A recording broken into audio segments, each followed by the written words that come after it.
Lecture du jour, bonjour. Ce matin, c'était Matthieu 14, Marc 6 et Luc chapitre 9. Trois chapitres qui racontent plus ou moins les mêmes passages, avec des versions parfois un peu les différentes, et notamment la mort de Jean-Baptiste dans Matthieu et dans Marc. Et quand tu réfléchis un petit peu à la mort de Jean-Baptiste, tu te dis, mais c'est une mort tellement stupide au final.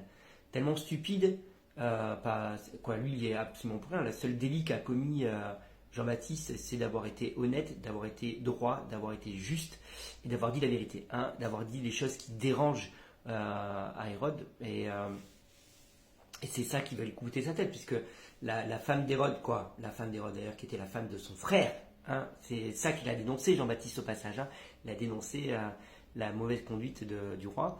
C'est la femme de son frère qui ne supportait pas Jean-Baptiste, évidemment, puisqu'il dénonçait des choses qui la mettaient un peu mal à l'aise, inconfortable. Et elle a réclamé sa tête, tout simplement. Et Hérode s'est laissé séduire par sa belle-fille. C'est ça, dans l'histoire. Puis c'était même pas sa propre fille, c'était la fille d'Hérodiade, qui était donc sa nièce. Devenue sa belle-fille mais c'était sa nièce au final. Elle est séduite par sa nièce, va lui accorder tout ce qu'elle veut et elle-même va aller demander à sa mère conseil. Voilà, bref, la tête de Jean-Baptiste tombe. Voilà, c'est pas genre une belle mort, t'as été. Non, tu meurs parce que juste t'es quelqu'un de juste et quelqu'un de bon. Et tu te dis, mais aujourd'hui, il y a combien de personnes dans ce monde qui, pour les mêmes raisons, parce qu'ils dénoncent l'injustice, parce qu'ils dénoncent le mensonge, parce qu'ils dénoncent l'immoralité, sont mis à mort. Parfois mis à mort physique et parfois mis à mort social et sont mis de côté, sont mis à part.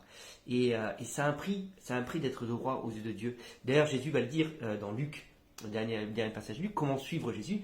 Il va dire, mais celui qui veut me suivre doit tout abandonner. Il doit me préférer, ou il ne doit pas préférer sa vie en tout cas, il ne doit pas préférer sa vie à la mienne, et il doit prendre sa croix. Et ça, j'ai fait toute une vidéo sur le thème de prendre la croix aussi. Mais prendre sa croix, au final, c'est quoi? Il faut se rappeler un peu dans le contexte de l'époque, qui était crucifié. C'était les brigands qui étaient crucifiés. Donc quand Jésus dit, il faut prendre sa croix pour me suivre, les gens dans leur tête, clairement, ils se sont dit, mais attends, tu es en train de dire que on est des brigands, qu'on doit être des brigands pour te suivre.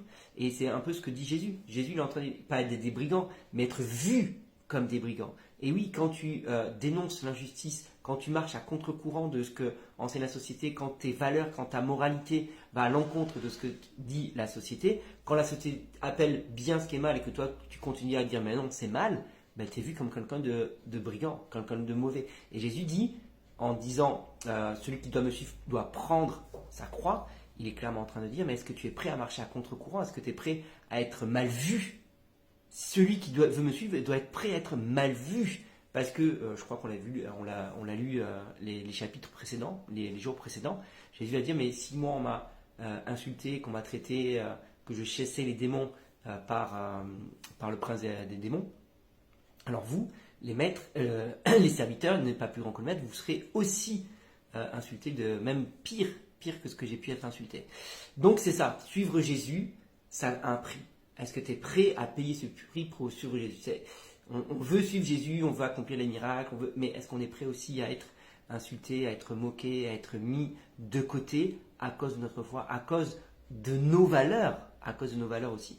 Et c'est ce que Jésus va dire. Ça c'est en gros entre Jean-Baptiste et ce que dit Jésus, porte sa croix. Il y a d'autres choses aussi, il y a beaucoup d'enseignements sur ces trois chapitres. Il y en a un deuxième que j'aimerais relever, c'est Jésus envoie ses 12 disciples et les disciples vont accomplir des miracles, etc. Puis à un moment donné, ils reviennent, ils racontent à Jésus. Matthieu, dans Marc chapitre 6, ils racontent à Jésus tout ce qu'ils ont fait.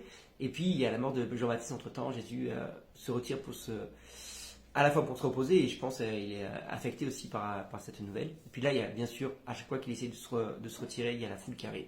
Et là, la foule arrive, les disciples leur disent, mais Jésus, ils ont faim, qu'allons-nous faire? Et Jésus leur dit, donnez-leur vous-même à manger. Et moi, je pense qu'il y a une petite leçon que Jésus leur donne à ce moment-là, en mode, juste avant, ils étaient en train de se vanter un petit peu de tout ce qu'ils avaient accompli. Alors, le texte ne nous dit pas comme ça, mais c'est une interprétation que je vous propose. Ils étaient là en mode, oui, regarde tout ce qu'on a fait ci, on a chassé les démons, on a guéri les malades. Ils devaient être très fiers, très contents, j'imagine. Jusqu'à présent, c'est Jésus qui faisait tout ça, et là, ils arrivent, c'est eux qui le font. Donc, ils devaient être un peu de fierté, un peu de vantardise dans tout ça. Et arrive la foule, et Jésus leur dit, donnez-leur vous-même à manger. Allez, vous qui avez fait tant de choses, vous qui avez fait tant de miracles, vous qui avez été capable, allez-y, montrez-moi. Montrez-moi de quoi vous êtes capable. Et là, les disciples, désemparés. Mais comment on veut faire? On n'a pas de quoi. Bref, pas de solution. Et Jésus va accomplir la, la multiplication des pains. Et Jésus leur donne une leçon en mode, mais n'oubliez pas une chose, vous avez fait des miracles, vous avez chassé des démons, mais n'oubliez pas par la puissance de qui vous avez fait ces choses-là. C'est pas vous, ce n'est pas votre propre puissance. Et il les met dans une impasse pour leur prouver que c'est bien lui la source de leur puissance. Et c'est bien parce que lui leur a donné autorité qu'ils ont pu faire tout cela. Donc voilà, quel est le prix? Si je résume, moi ce que je retiens sur ces quelques chapitres, c'est est-ce que je suis prêt à payer le prix pour suivre Jésus? À le prix de la croix. Hein. Et deuxième chose, n'oublie jamais par qui et par quelle puissance tu fais les choses. Et que ce n'est pas par toi-même, mais que c'est par l'autorité que Jésus nous donne. Voilà. Dis-moi toi ce que tu as retenu et je te souhaite une bonne journée.